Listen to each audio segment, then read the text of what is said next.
Hello everyone, this is Mike once more from the Traveling Messenger, and today we're at Historic Marietta National Cemetery in commemoration for Memorial Day 2017. Behind me is the Historic Cemetery. It's located in Marietta, Georgia, Cobb County, and it goes back all the way to 1866. The idea for the cemetery was from General George Henry Thomas, and it was mainly a place to do something with all the dead from the Atlanta campaign.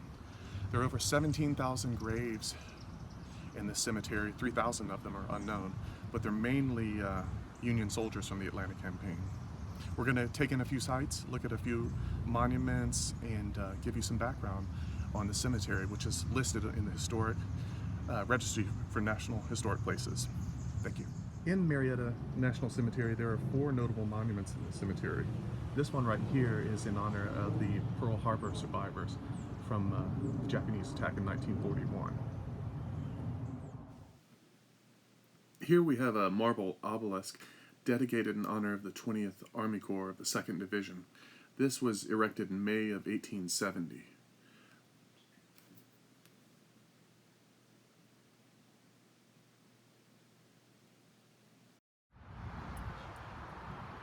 This monument right here kind of speaks for itself.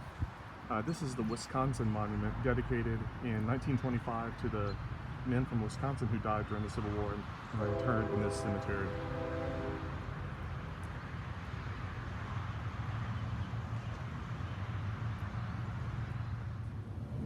And finally, we have the Gold Star Mothers Monument, dedicated April 24th, 1960. It's the last monument here, and ironically, it was created some 15 years before the end of the Vietnam War. But you see the black flag right there, that's the POW MIA flag, usually dedicated in honor of missing in action from Vietnam.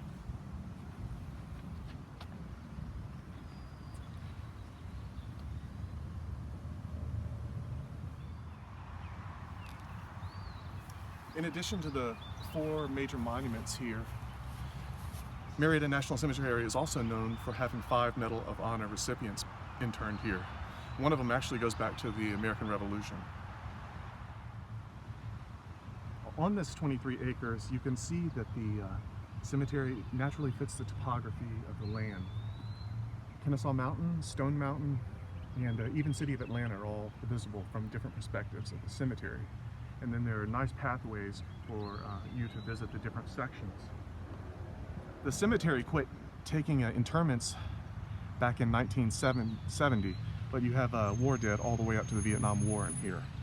The burial sections are laid out in shields, circles, ovals, and crescent shapes. And the graves themselves are cleaned and maintained by Boy Scouts, and you can frequently see them here as on Memorial Day.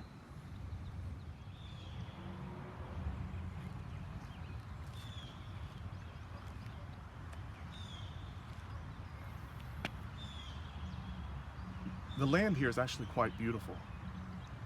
It was donated by Henry Cole. It was going to be the site of the Confederate Capital, but it, as you can see, ended up having a different purpose. It's quite peaceful with these tall, sheltering oaks, birds, faint traffic in the background. And the soldiers here rest with this ancient wall that is behind you that kind of protects everybody in from Marietta, Washington Avenue, in the front entrance of the cemetery. It's hard to imagine that so many people lost their lives in this area. The cemetery is in the shadow of Kennesaw Mountain, and that's where most of the dead are from. Besides the well-maintained graves and landscapes, the beautiful oak trees, and the historical buildings nearby, I'd be remiss if I didn't include the Greek-style rostrum in the background. They used to have a Dutch-style building right here, and that was in the late 1800s, but they replaced it with this. And it's more in the classical style, with a beautiful polished marble there. It's a site of speeches and veterans type events. They've actually have one set up here shortly for Memorial Day. The Greek rostrum is very beautiful. Nearby, we have a gazebo area over here covered with greenery. Gives us a little bit of shelter and beauty. in a brief respite from the hot sun. But I should mention the most important speech here is engraved right in front of me. It's the Gettysburg Address by President Lincoln after the Battle of Gettysburg. And it reminds us of the incredible carnage that happened in the Civil War, and also the sacrifices that American soldiers made back then, as well as in the decades after, to preserve our freedoms. And should we forget that, then we probably overlook the whole point of Memorial Day. Before we get to the end, I'd like to point out this section of the cemetery. The original owner of the land was Henry Cole, and he provided the land for the cemetery. Henry Cole and his wife are buried here, and in total 17 family members, as you can see, all concentrated in this one section.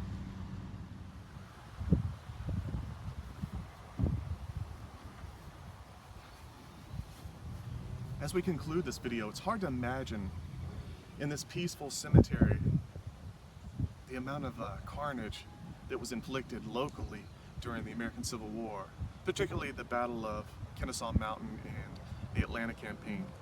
If you're interested in the Civil War in this period, I would invite you to go online and look up Marietta National Cemetery, visit Kennesaw Mountain Battlefield and its museum only a few miles away, and do some reading on Sherman's March to the Sea, which is very, very interesting in itself.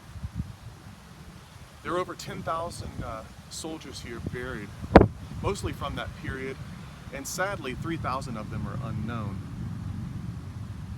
When Henry Cole owned this land, he was actually offered by the Confederates to make the Confederate Capital here, and he was even offered money for this land, but he refused, feeling that the land would eventually be put to greater use, which ironically it is. But Henry Cole wanted both the Union war dead and the Confederate war dead buried here together, kind of as a symbol of peace and reconciliation. That didn't happen. The Confederates ended up being buried in their own cemetery, the Marietta Confederate National Cemetery.